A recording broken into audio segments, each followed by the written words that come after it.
Hey everyone, welcome to a very special, totally unique episode of Inside Quest we're calling Tom's Challenge. This one particularly is exciting for me. Our goal on IQ is always to provide real, actionable steps to help people break out of the matrix and improve their lives. A few weeks ago, we tried a little experiment. We were definitely operating without a safety net with Soul Pancake CEO Shabnam Moharabi. Before she began her mission to create ambassadors of joy, Shabnam transformed herself from a self-proclaimed Eeyore to a Tigger. The best part, she outlined very actionable, replicatable steps to do what she did, developing positive habits, practicing gratitude, shutting down those negative self-talk tapes that run in a loop in our heads. What I loved about that episode is how simple it would be to put those things into practice. So, and this is the fun part, Shabnam and I challenged the audience to do just that. Take a look in case you missed it. If we were social scientists and conducting some kind of study, we would send them out today saying, try to implement one of these habits, and in a week, see how many of them were feeling like they were able to do it and if it had an impact on them. So maybe that's the measurable That is amazing. element. Now I'm going to take it to the quest level, and I'm going to say, rewatch the episode, write down every habit or thing that you come across without exception, and implement them immediately into your life. Then, let's say 30 days from now, it takes 27 days to make a habit, right? A month from now, we will regroup and we will see where everybody is and report back, and we'll do a special episode about what you guys did, what habits you've changed, what impact it's had on your life. So if you were hoping to show up today as an anonymous person in this audience, that just went out the window. Too bad. So yeah, we will do a special recap episode, and you guys will bring us up to speed, and I think that's pretty fair. Okay. So this is the recap episode. We're going to be putting a few audience members in the hot seat and see how their lives and priorities have shifted. I'm really interested to see who's gotten serious about self-improvement and who's already started to see a shift, who's still stuck in the circles. In my dream world after today, the people who have created new habits will be that much more committed to them, and the people that haven't started down their path yet will have some new inspiration to unlock the gate and enter what Shabnam calls the empire of positivity. You guys ready for this? Yes. All right, let's do it. So before we start, and Aaron, we're going to start with you. There's a few things that I want to just lay the groundwork. So as I was saying before we started rolling, it takes a lot of guts to share this. And it takes even more guts to actually say, I want something in my life badly enough to make a change. And when I was young, that was actually the thing that I struggled most with. Because when you tell people, it sounds like really arrogant, right? That you think enough of yourself that you can really change your circumstance, that you can change your personality. And I think so many people think personality is imprinted and that's it forever.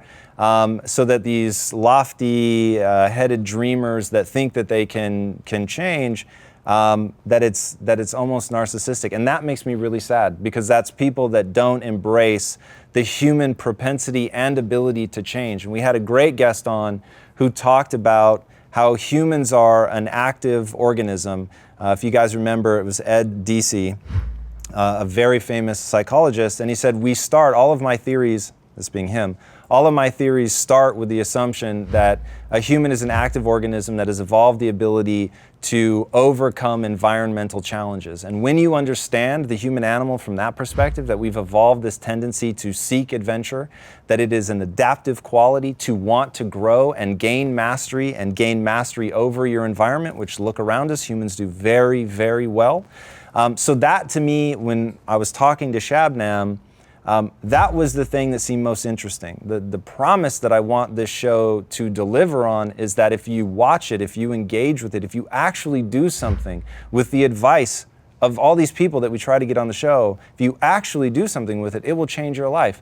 And if you buy into the core tenet that your life can be anything you want it to be without limitation, and the only thing holding you back is you, it can be a very transformative moment. So I've never wanted this to be just a simple web show. I've really wanted it to be an inflection point for somebody. And I will consider the show a failure if it's not that. So hopefully you guys are here because you were the ones in the audience that day that really bought into the sense of transformation.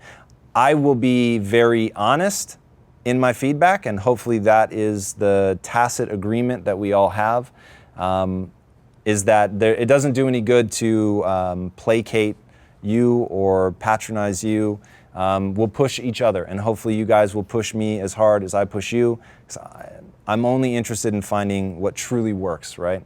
And I spend every day trying to make changes in my own life, and I'm not very good at it. I may be more consistent than a lot of people, but I see myself as having a ton to learn. So hopefully I will get as much out of today as you guys will. So Aaron, where are we? How did the episode impact you? Why did it make you want to take a step forward, and what were the steps that you took? The show came at a perfect time for me because I had just left working here full time and went home to honor my key priority, which was being emotionally and physically available for my children. So it was a hard adjustment time. So watching it was, I needed to set some new goals for myself in that time of adjustment. So I focused on creating a new habit.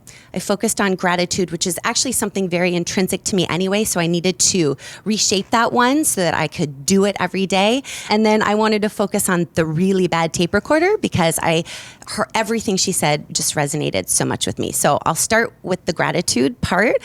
The new challenge that I was having at home was carpooling children and all of a sudden getting swept into tasks that made me feel like I wasn't using my brain anymore, and I was feeling rushed, and I was feeling like if I was in the middle of doing something at home, I needed to stop everything. So that was hard. Interruption was hard, but I immediately changed that to I am so lucky to get to pick my children up because that was what I was missing before. I am so lucky to listen to this podcast while I'm driving. I am so lucky. I am so grateful that I get to chat with my children after school.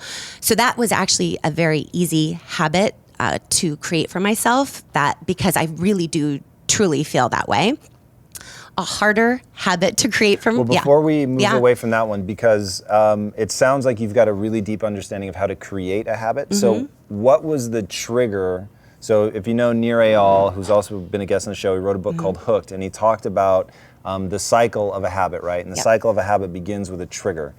What was the trigger that you were using to remind you to practice gratitude? I'm going to be super embarrassed here. Anger. Okay. Yeah, like the minute where you're like, ugh, I have to. And that was it, because I don't want to be angry. I want to be joyful and happy, and I want to be a good example to my kids. And so the minute I started to feel like I didn't want to do something, that immediately I had to stop it right there. So I'm going to mentally transport myself. I'm in the car with you. Yeah.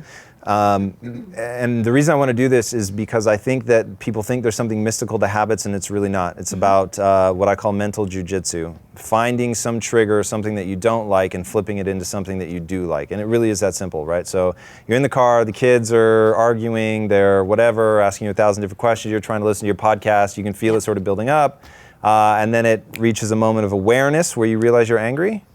It actually would start like before I even had to do the task. Like as soon as I put myself in the car, I had a job to do, and it was a job I wanted to do with joy, which was transport my children, be the one to do it safely, be the one to physically go pick them up, make eye contact with their teacher, walk them to the car, take them to their sport, and all of those things. The stress that I was feeling was in having to stop everything I was doing, because when I was a working mom, I was very task oriented. I could do that. And now my time wasn't my own anymore. So I went from needing to not be selfish, but I'm not explaining it very well. No. I think I understand. But because being in the car didn't bother me, I set myself up to not be bothered once I was in it, because I was in the place I was supposed to be. You didn't like the flow being broken. I didn't like the flow being broken, and I didn't like feeling like the tasks that I had to do were going to take me away from the things I wanted to do. But once I was there, I was happy to do it. Right. So you have two conflicting desires, right? I do, yeah. So you've got the desire of whatever you're working on, you don't want to interrupt. You've also got the desire that my family's my number one priority. And those two things are coming into conflict. So that was what was triggering the anger. That was it, yeah. Okay. Yeah. Cool. And so how has that worked so far? It's awesome. I mean, I get to talk to my children because I don't see them as much as I want. They are busy. They're at school all day. They have sports. So to me, it's a treasure. And I see it as a treasure, and I just have to look at it that way whenever I do something with my children. It's a treasure. Okay, so you have another one though that you're saying is a little bit harder. This one's harder. This one is when there's chaos. A lot of times the remedy for chaos as a parent is to get louder or to try to control the situation. And with little ones, that just doesn't work. And your wife is perfect at saying the definition of insanity is doing the same thing, expecting a different result. So I started getting very quiet. And this is just a challenge. I think this will be ongoing until I make it a true habit. But I've just started getting very quiet. So when they are loud, I don't shout. I don't from upstairs, yell down like, you guys need to knock it off. I walk downstairs and I quietly talk to them. And then that is a habit that you just have to work on until it becomes natural, because it's not supernatural for me. But it's working very well because there's a little bit more harmony, and the kids are not as combative because they know I'm not going to rise to that. It's really interesting. There's a lot going on there. One of the things that I find most fascinating is the results that come out of discipline, right? And just being disciplined enough to do something. So my one piece of encouragement, and not being a parent, I have zero advice for you in terms of specifics on that. But I will say that inevitably you're going to set down a path that doesn't end up working. And I have lived the nightmare of confusing my path with my goal and believing this is the surest path to my goal. I don't want to give up on my goal, therefore banging your head against a dead end for a very long time before you realize I'm not making progress here. And it doesn't mean that I have to give up on my goal, it just means that I have to abandon a path that's not working. So, and I will just float that out there. I have no reason to believe right now that any of these are failed paths, but if they are, obviously discard and move on, because it sounds like you really understand the nature of habit forming, using triggers, flipping them around, turning them into positive desired behaviors, and then as long as you're checking yourself to make sure that you're actually moving towards your end objective, regardless of the path, then it sounds good. So now tell us how discipline is helping you with what you're doing on Periscope, because this is incredible. My gosh. Okay. So this is the big tape recorder one for me. That's always been a really big challenge for me. So I've been putting Tell people what you mean by tape recorder. Oh, you're not good enough. You're not smart enough. Who would want to watch you do this, that, or the other? This is all playing in your own head. Yeah. Forever. Yeah. So I have a really strong, loud one. Like everybody else in this room. Thank you. Yeah. And I actually really appreciated that when you said that, because I'd rather know that everybody else is just as insecure. So I love that you said that. I really heard that loud and clear when you explained it that way. So I was posed a challenge in August from another mentor. She said, everybody should be on Periscope. Just get on Periscope for 30 days. And I was like, oh my gosh. I was so nervous. I did not have a plan, but I said, I will do this because it scares me. So I did create that habit. I set up a structure for myself. I pretty much do a cooking show every day where I try the food, like I create an original recipe and I make it and hopefully it's good. Then I make it again for them to see the final product, and then I make it with them. So this was really taking up a lot of my time, but I wanted to be the best at it. So I was just working on that. I needed to get over the fact that some people wouldn't like me, that I wouldn't be everybody's cup of tea, that what I was delivering, that maybe I'm not the smartest about this particular topic, but I was going to do the best I could. Well, what has Carol Dweck told you about being the smartest? I don't remember, and I did read the book. All right, is to put yourself around people that know more about something than you know. And if you truly do have just an inquisitive mind, it's really a joy to be around people that are smarter than you. Unless, of course, you build your self-esteem around being smart, which is Carol's point. And it's the difference between a fixed mindset and a growth mindset. So if you're worried about being smart, you're in trouble. Because there inevitably is going to be somebody who's smarter than you in something. And if you pride yourself just on being the smartest at stuff, you will routinely run into walls. And your world will close in a little bit because you'll start avoiding those areas where you can't be the smartest. Rather, Carol Dweck's advice and mindset is, don't worry about that. Praise yourself or praise others for doing the hard work. Being willing to get better, knowing that there are no such thing as sort of innate abilities. There's only trained and untrained abilities. So if you want to get great at this, then you will, and you'll work. And if there's an area, and this is something that gives me a tremendous amount of confidence and is a trick I use to great effect, and I welcome each and every one of you to use it. I don't mind when people throw rocks at me. I don't mind vicious criticism. The reason that I don't mind, the most vicious, and you can imagine a company our size with a public Facebook, that I get my fair amount of vicious criticism. But the reason it doesn't bother me is it's either true and they've just pointed out something that I'm weak at and now have the opportunity to get better, or it's not true, and so what does that matter? But once you can recognize that, whoa, there might actually be, separate the message from the messenger, right? There might actually be some truth in here that can empower me. The person who's now trying to take me down by attacking what they think is what I build my sense of pride around, so they think they're wounding me, which of course is their intent, actually ends up making me feel stronger and more confident, because now I have a clearer picture of how I'm perceived from the outside, or what maybe something that I intended to have effect A ends up having effect Z, and now I know, and I can address that. So that, again, mental jujitsu of using the sting of that criticism to trigger that part of my mind that says, you can grow at anything, you can get better at anything. So why would I ever waste time being insecure about it? Because being insecure means there's nothing you can do about it. So it's incredibly powerful and will serve you well. I love that. Yeah, I absolutely. I appreciate that for sure. With the being the smartest, certainly I will not, but with nutrition, I always want to be careful and guide people and not, I don't want to educate them incorrectly. So that's always, Sure. I just want to protect that. Through the exercise of doing it every day, I gained the confidence to pitch myself to Parachute TV, which is Periscope's first network. And so they had me on a spotlight yesterday, and before my episode was even over, they had emailed me to tell me that they want to have me as a weekly spot. Wow, congratulations. Which is yeah, thank you. That's pretty amazing. Thank you. Yeah, it's exciting. I don't know where that will lead, but I'm excited for the new challenge, and I'm excited to do what I love to do. And I also finished an ebook that has been on my mind for 3 years in the 30 days. Which was very scary because I never thought my pictures were good enough. There were a million reasons why it wasn't going to be good enough, but I did it, and people actually like it. But that's beside the point. It almost doesn't matter because I did it. I sat down, I did the steps, I had weekly goals, and I made it happen. That's really amazing. Thank you. So, and now I want to break your pride up into two pieces. So, Please. it is utterly amazing that you did it and that you can detach yourself from the outcome. I think that's very, very powerful. And actually, Shabnam talks about that in the episode of, hey, I'm going to do this thing, and if it works, great, and if it doesn't, great. Not a big deal, at least I'll have tried.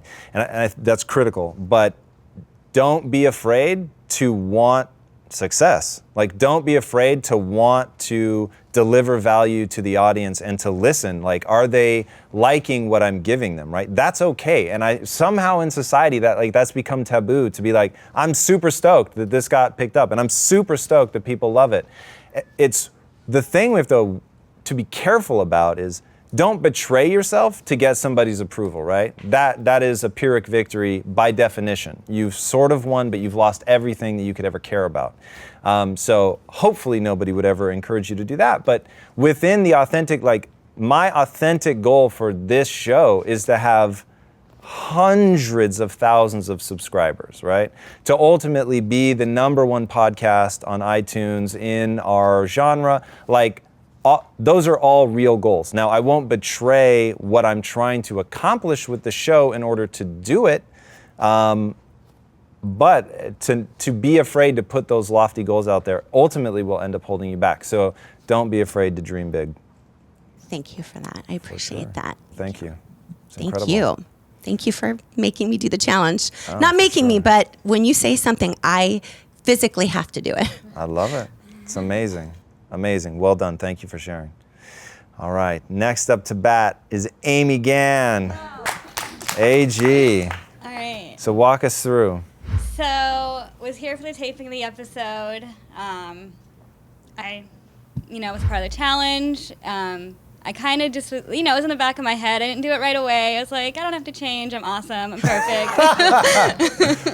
So clearly when you have that as your first reaction, you know there's something. So I actually did take it pretty seriously. And there's two words that Shabnam said throughout the episode that really resonated with me, which were attachment and detachment, which kind of, I'm not the most emotional person. So I found that, I find that I'm very detached to things in life, Right. as opposed to taking the time to stop and be like, attached and evaluate the situation and what's going on. I tend to internalize a lot of things, which isn't, I know, healthy or good. And I guess a good example of this is my relationship with my best friend, who is literally like the exact opposite of me, where she has so many feelings and talks about them all the time. And I'm just like, I'm not very good at, I guess, communicating how to deal with those or give good advice. Sometimes I say things, they sound very cold and mean and not genuine. So that's something that I've been working on personally. And then as well, I guess kind of taking those words attachment and detachment further. Like one of my biggest strengths is actually one of my biggest weaknesses, which is communication. So like I don't personally tend to communicate things in my personal life, but in real life, in a work setting, I'm incredible. It's interesting because most people would call their personal life real life and not their work life real life, which is... That is true, yeah. Yeah, it's very interesting. So if you don't mind, I want to better understand. So I think the vast majority of the world, their first response is your first response, which is there's really nothing that I need to change, right? I'm actually very happy with where I'm at in life. And if you push them, they'd probably say, yeah, I don't want to be here forever. But I'm very content right now. What made you stop and reevaluate your initial reaction? It just kind of was constantly in the back of my mind. So just kind of, after the challenge was presented, that's what really resonated and stuck with me, where I was thinking, how does that relate to myself and my own life? And how can I not only stop and realize that, but actually make an effort to change that? What's the goal, though, that you're trying to achieve? Like, is the stated goal of all this, I want a better relationship with my best friend, or is it something else? It's actually a goal of I just want to be better at communicating with her and other people in, all settings, not just work and personal, because those, overlap, as we have a lot of close relationships with everyone here. Sure. And then also I want to be better at addressing situations that come up in all life, and not, maybe there's things that I tend to make decisions on too fast or don't stop and really think and evaluate as much as I should. So what are the hows of your behavior change? How are you going to change your behaviors? So at first, for example, if I talked to my best friend and she was really upset about something, I would say things that sounded really mean and cold. But now I realize I need to have a different approach, and I've actually kind of taken active steps to be like, oh, what happened, dive deeper in the situation and have more empathy, which is something I don't think I have. Okay, so is that something that you are catching in real time and you're training yourself I am catching it in real time. Okay, yes. so you're training yourself to be more aware of the reaction and its implications to the people you're talking to emotionally, I'm guessing? Yes. Okay. And very much more aware of their reactions and their words and their body language. And how did you become more aware of that? Did you practice it? I just started kind of, I guess it would just be practicing of just better evaluating other people and then working to kind of find a way that I could relate to it so I can better be there emotionally. It's really interesting. So empathy is incredibly important to just the humans crave that, right? So we're a very social animal. We long to have those connections with people. The raw ability for humans to project themselves into somebody else. Mirror neurons maybe are a little bit controversial, but I think they hint at something that feels so intuitively right that I'm going to run with them for a second. So mirror neurons, if I watch somebody swinging a baseball bat, and let's say that you put an fMRI machine on my head and watch the neurons that fire as I watch them swing a baseball bat. If you're just reading my output, it looks like I also am swinging a baseball bat. So it is utterly fascinating how intensely we put ourselves into the shoes of other people. And one of the most interesting things for me in filmmaking, this is obviously something that I studied a lot back when I was really focused on film. If you take a camera in a movie theater and point it at the audience while they watch a movie, they actually make the facial expressions of the people on the screen. It's really weird. And you can spot the sociopath because he's like this. right? He's literally not empathizing. He's not connected. There's no emotional connection. And doing that and mimicking the facial structures of the person, you start actually going through what they're going through. There's an amazing study done where they took people and they made them hold a pencil in their mouth in a way that horse sound like this, basically mildly mimicking a smile. And they had them rate their levels of happiness. And then they had them hold a frown and rate their levels of happiness. And they go up towards happy and down towards sad, depending on what they were doing with their face. And I challenge you someday to, the next time you get into a disagreement with somebody, start yelling and screaming at them. Watch your blood pressure. It will skyrocket. And after the first 10 seconds when you were joking and you were totally doing it to be funny, all of a sudden you're actually really pissed off. It's so bizarre, and that used to happen with my wife and I. As a joke, I would give her some big crazy reaction, but then she'd be so startled and taken off guard, she'd actually be annoyed, and then I was like, wait, I'm annoyed too, right? And all of a sudden, 15 seconds in, you're like, what just happened? I started this as a joke, but now I'm actually pissed off. And that really got me thinking about the physicality of emotion, the physicality of empathy, of really looking at what they're going through, reading body language like you were saying, and beginning to sync up. And the guest that we had on IQ recently, Bob Sutton, who talked about the leaders, ultimately the great leaders are the ones that are most in sync with people. And all of you guys are leaders within the group, right? So understanding how to relate and how to really empathize, truly empathize, meaning to understand, right, what the other person is going through is such a critical trait. But I think it's because people don't think you can practice it, which you can, or they don't know how to figure this stuff out, which of course you can read about. But the ability to really teleport yourself into their situation and see it through their eyes is incredibly powerful. And it's, you guys know what I'm trying to do. I'm trying to be able to influence people, right? Mind control. If you don't understand them, then you have absolutely no hope of guiding them. All right. Up next, June. This is going to be my favorite. June, walk us through. Tell us about your transformation. Well, now, I have to admit, as I was sitting here watching the episode and, you gave us that challenge, I was like, oh, I know exactly what I'm going to do. Right. But as soon as, the camera shut down and we walked off set, I just went right back into work mode. And I totally forgot, what the challenge was. And I just totally forgot, and I didn't. So needless to say, I did not do the challenge. Okay. So obviously I knew you didn't do the challenge. We had talked about this yesterday. The reason that I wanted her to still come on, and thank you for obviously being willing to talk about it, because I don't pass judgment on it, right? So the only thing that I worry about in life, largely because I sold 8.5 years of my life very cheaply, and then prior to that, really lived with my head down. I did as little work as possible and avoided punishment at all costs, and never thought about the changes that I would need to make to myself in order to grow and develop into who I wanted to be. Because you just get caught up in the day-to-day, right? So at the very beginning of my career, I was working 80 to 90-hour weeks, just sort of having a good time. Time was passing by. I wasn't even ambitious. I was just happy. I liked the people that I was around. And because so many years ended up slipping by, and at the time when you're young, you don't have that sense of, wait a second, I could be doing something right now to advance myself to get where I really want to go. And people don't.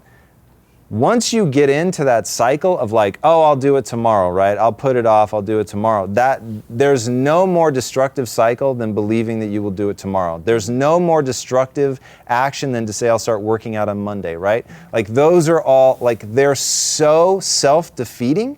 And once you can get out of those ruts, I have a core thesis. May I share it with you? Yes. Most people should ignore my advice. Most people don't want anything. And that, by the way, that's not bad, okay? I pass no judgment on that.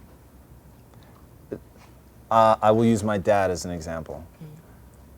My dad, for 40 years, had his eyes set on retirement.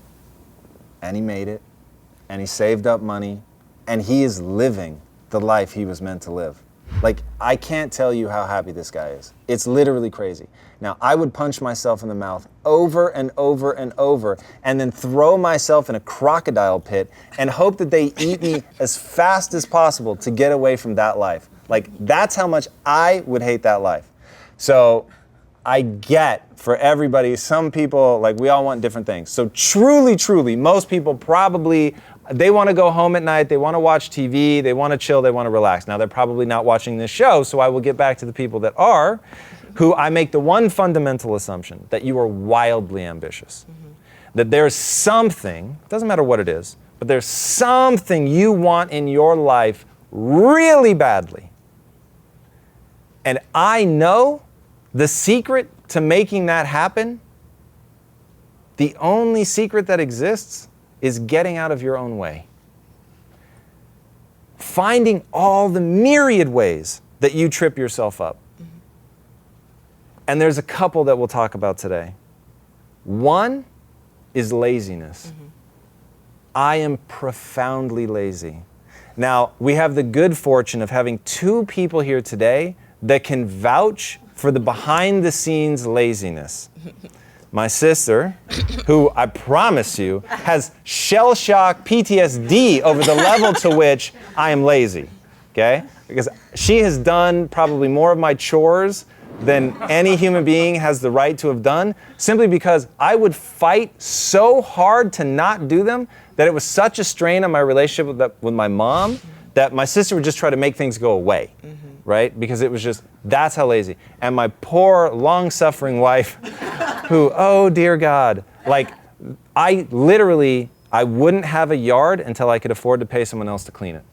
I was prepared to live in a hovel because I was never going to mow a lawn again.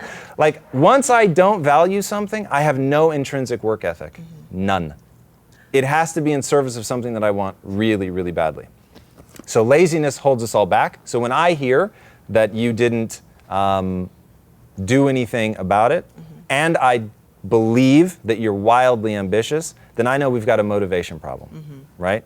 So you're not sufficiently motivated to overcome the inertia of the laziness of, oh God, another thing, and you let yourself get caught up. The other thing that really holds people back is probably not an issue in this case, but it's something that's really, really profound, and I would consider the thing that is most destructive in people's lives, and that's emotion, right? So people let their emotions get the best of them. So I will give you an example from my own life.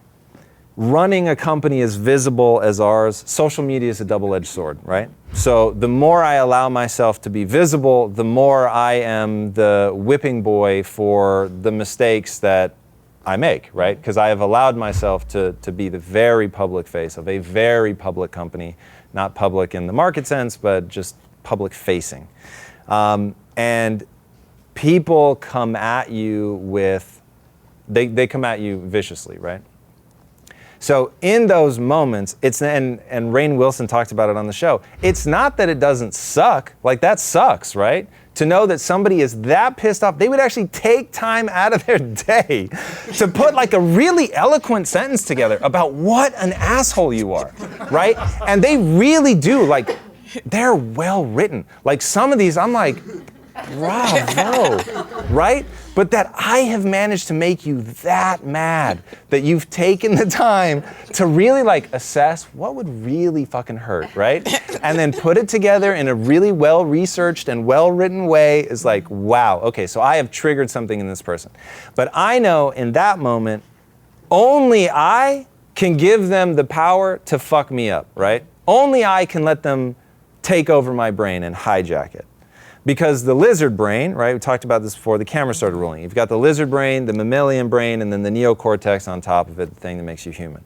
But through that, you get some really weird animalistic responses. The lizard brain's job is to keep you safe. It's going to move you towards pleasure. It's going to move you away from pain. So, hey, somebody says something, and imagine that trickle back. So let's say that I was working on an episode of IQ, and somebody writes in, IQ is shit. What are you doing? This is total garbage. Of course, they're going to be way more eloquent and well-researched than that. They're going to cite specific episodes, how I led people astray or fumbled a word or whatever.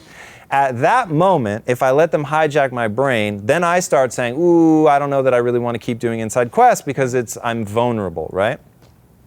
But if, however, you realize you don't have to trust your emotions, you don't have to listen to your emotions. So if you have something in your head that fires negative, and honestly, on the topic of emotions, if you guys get nothing else, take this, mental jujitsu. If you're not practicing it every day, you're letting other people control you. Or worse, part of your brain is controlling the other part of your brain. You've got to learn to turn the negative thoughts and feelings into triggers for positive action.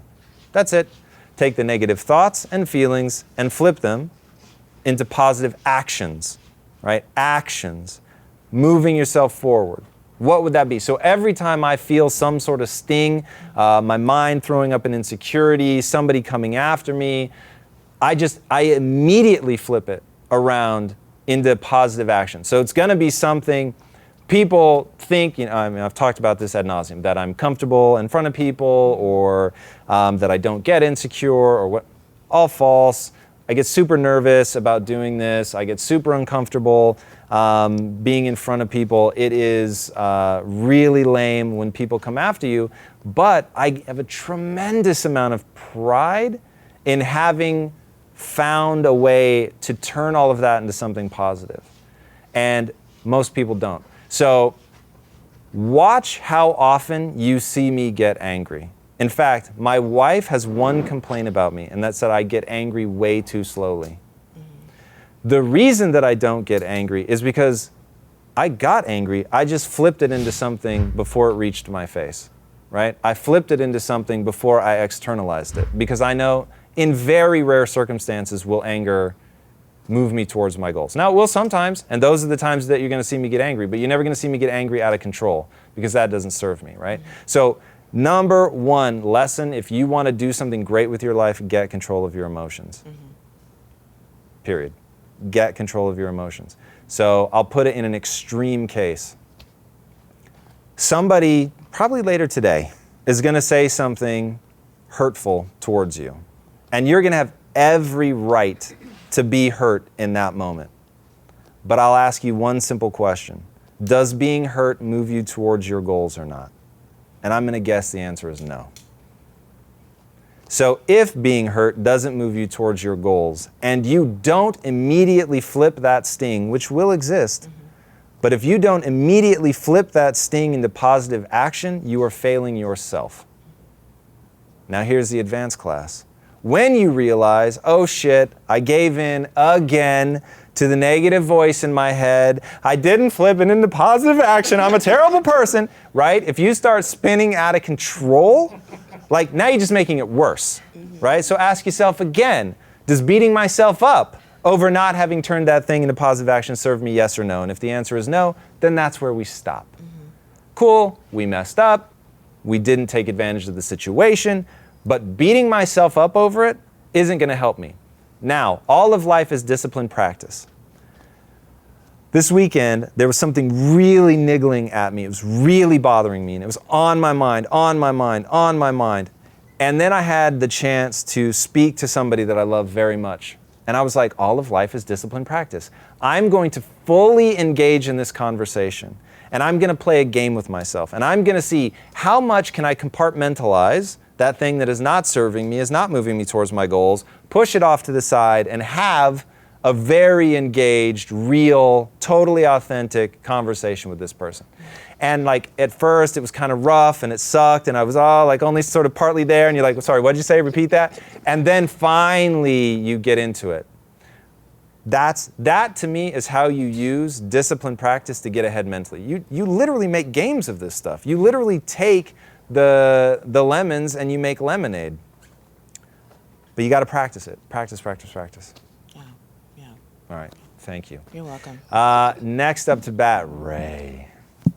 All right. Awesome. I was waiting for this. All right. So this actually started before the Shabnam Moharabi episode. Mm-hmm.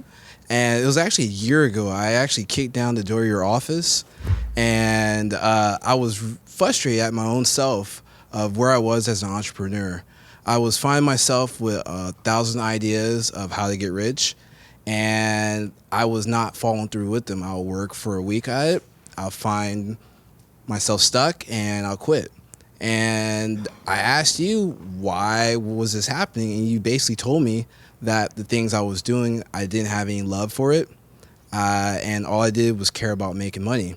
And initially, I thought, like, makes a lot of sense, but what I love is making money. So, so fast forward to the episode about a month ago, I still got up to the frustration to the part, and then I started to kind of back up and figure out what actually do I love and where are those negative thoughts coming from. The negative thoughts were coming from basically just trying to make money. And what I started to do is started to really dissect my own self and figure out what I actually loved. And I started to making some steps at it.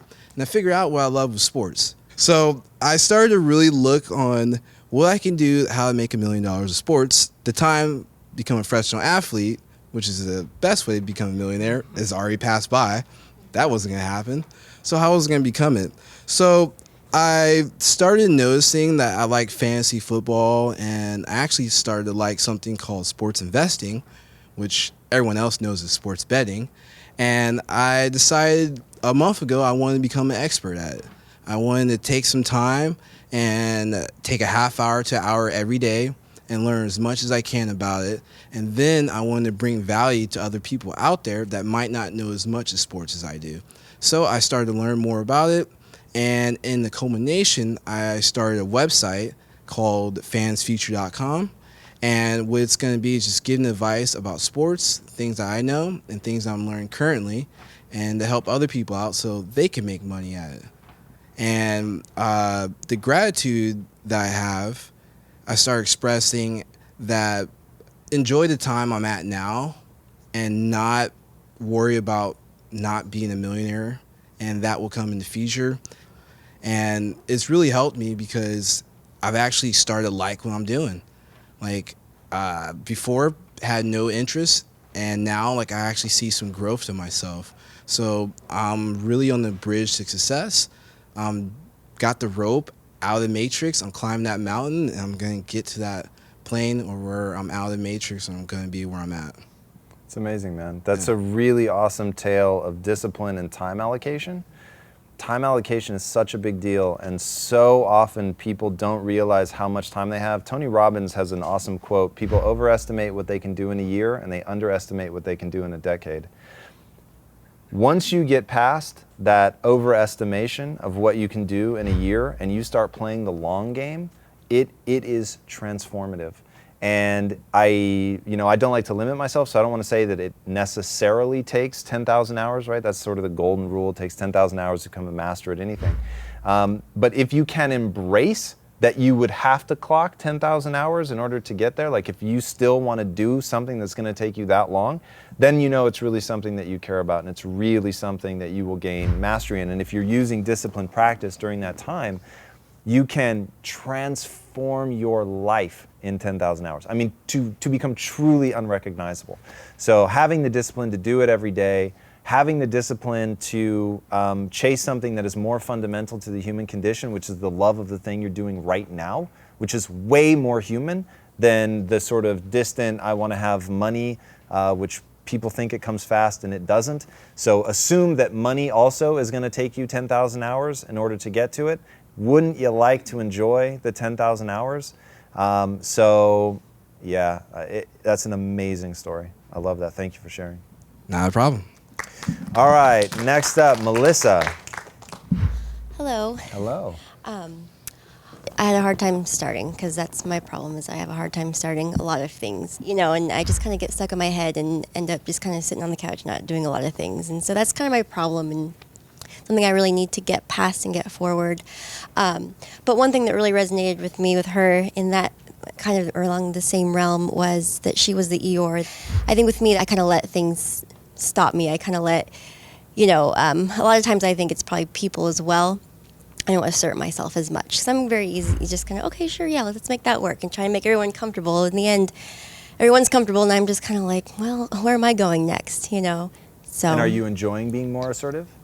I mean, a little bit, yeah, because I'm kind of, not that I'm trying to be really, mean and everything, but in a way, it's just kind of like, it does make you feel more empowered, and it does make you feel like, okay, if I can get past this and I can do that, and everything's still okay, everyone still likes me, and everything's still going smooth.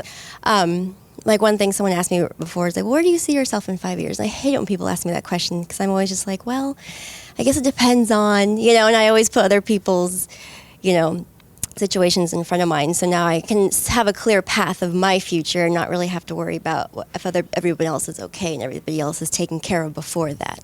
So That's that sense of not wanting to be asked where you'll be in 5 years is actually a really interesting litmus test. The only time I ever really get to ask it is in job interviews, and people come prepared for that. But I honestly think most people fall into the camp of there are so many variables they're not sure where they're going to be in 5 years. I have a real simple thing by which I judge my beliefs, right? So my beliefs and my actions. I state a goal. This is my goal. And then everything is filtered through that. So does being assertive move me closer to my goal? Yes, then I'm going to be assertive. And everything has to be checked through the authenticity filter for sure, because you don't want to, if you aren't a person who, enjoys pushing or, asserting yourself like that, then you may be asking yourself to do something that you actually don't want to do. So to me, it all comes back to what that goal is that you set for yourself. And one thing I fear is that people believe that something society has painted for them is the true acceptable goal, right? And I am like the biggest problem in this, in that I am so aggressive about my own goal, right? Which is I'm very ambitious. Obviously, we're here to end metabolic disease. Like, we're chasing it hard, and we do and believe that which moves us towards that goal. So I get how without the qualifying that and letting people know inside you is a voice. And that voice is telling you the thing that you want. And if that thing that you want requires you to be aggressive, awesome. Then you're gonna have to be more assertive. You're gonna have to put yourself out there and keep fighting, because that's what you're telling yourself you actually want.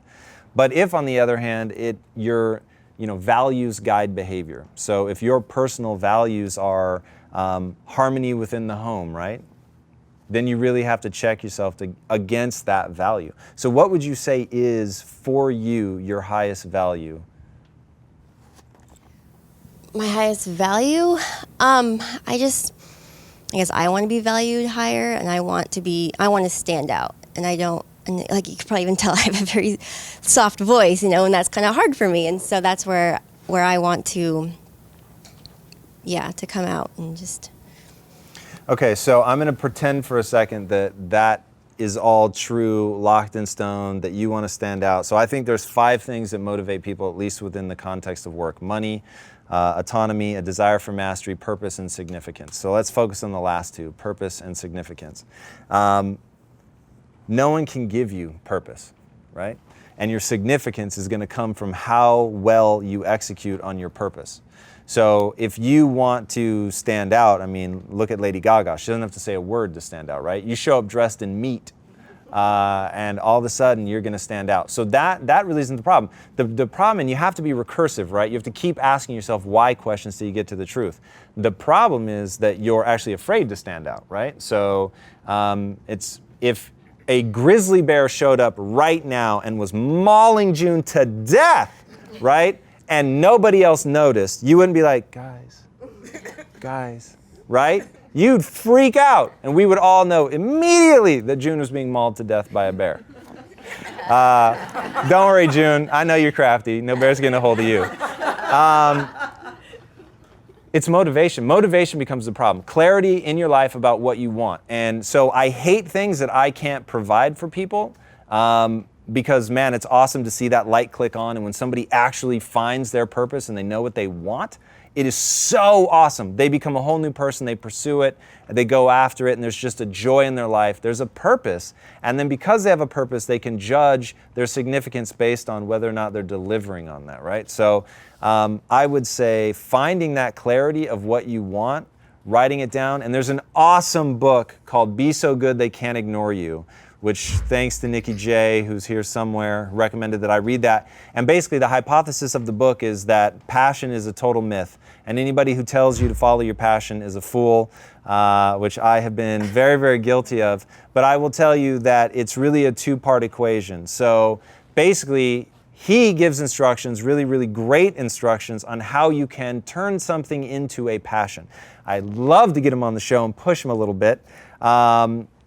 But the concept to me of finding joy in something because you're getting good at it is really powerful. And I think that an interest can turn into a passion over time, but you have to start with something. You have to aim at something. You have to start moving down a path. If you're not, then you're going to be sort of forever stuck in this limbo, and you really have to put like a hard and fast line and say, as of 4 p.m. today, I'm moving down XYZ path. And as long as you know, you can change path whenever you want. But just sitting, waiting, like that's bad news. All right, next up, Clarence. Okay, so after the episode, I said, oh, okay, let me try something. And I decided to do push-ups. Didn't quite work out the way I wanted it to, but I was doing push-ups before I went to sleep and when I woke up. And why didn't it work out? Because I didn't quite do it every day before I went to sleep and when I woke up, and then not doing it one day, turned up not doing it the next day, and then procrastinating, and then it's been about a week since I did one, and so things of that nature. However, as I did it for a solid week and a half, and I felt a way that I haven't in a while. Before I started working at Quest, I was in a real deep, dark place that I had never been before. I'm not going to get into details of it, but it was a dark place I've never been before. Hard. Back to on point, when I started doing the push-ups again, I started feeling in a way that I hadn't felt in years. Just a confidence of myself that I haven't felt since I was playing basketball, since my goal in life and everything I wanted was to be in the NBA. I just am in a better place emotionally than I was before. A lot of people don't believe that because I'm usually around the office smiling, dancing, having a good time, but there's deep stuff going through my head, so that the way I appear on the outside, smiling all the time, is real, but it's because I consciously make the decision not to worry about all the other crap that might be going on, not to worry about Sally Mae, not to worry about the IRS calling me, not to worry about anything else that might be going on. And so just out of FOMO, fear of missing out, I started a habit. And that habit just sparked smaller things that are going off in my head. I can't really express all of them, but it's just, I feel different. I feel a lot more energetic. I feel more inspired to do something. Might not know what it is, but it's something. So when I figure out what that something is, I might come talk to you some more. Yeah. What habit did you start? The push-ups every night before and after, before I went to bed and when I woke up. You've already given up on that. So follow me on this, right? Because this is what I was saying at the beginning. I'm gonna be honest with you. Yeah. So you're adrift at sea. Like, I see you receding into the distance. Right. You might be dancing and smiling, but you're receding into the distance. So it isn't a complicated problem. So somehow in your head is a belief that you're going through things other people wouldn't understand, they don't go through whatever, but none of those beliefs serve you. Even if they're true, which they're not, but even if they were, it doesn't serve you to feel overburdened by Sally Mae and the IRS and all of that, right? None of that serves you. So you've got to turn those into actionable chunks. And this is, people let themselves feel overwhelmed as if feeling overwhelmed somehow made the problem go away. Feeling overwhelmed does exactly one thing. It makes the problem worse. That's it. Yeah? So feeling overwhelmed is kicked up by the lizard brain to make sure that you act. It keeps going because you never take action, right? So honestly, what you need to do is break your world into bite-sized pieces that you will enact. Now here's the problem. You lie to yourself. So now you've got a problem of you can't trust yourself. So you've got to put yourself in a situation where you can earn that credibility back with yourself immediately. I say oftentimes that the body is a reflection of the mind. The only reason that doing the push-ups every day is interesting is because that's you saying, I said I would do it, and therefore I am going to do it, come hell or high water. And every day that I don't do it, I know that my mind is not where it needs to be. So start small.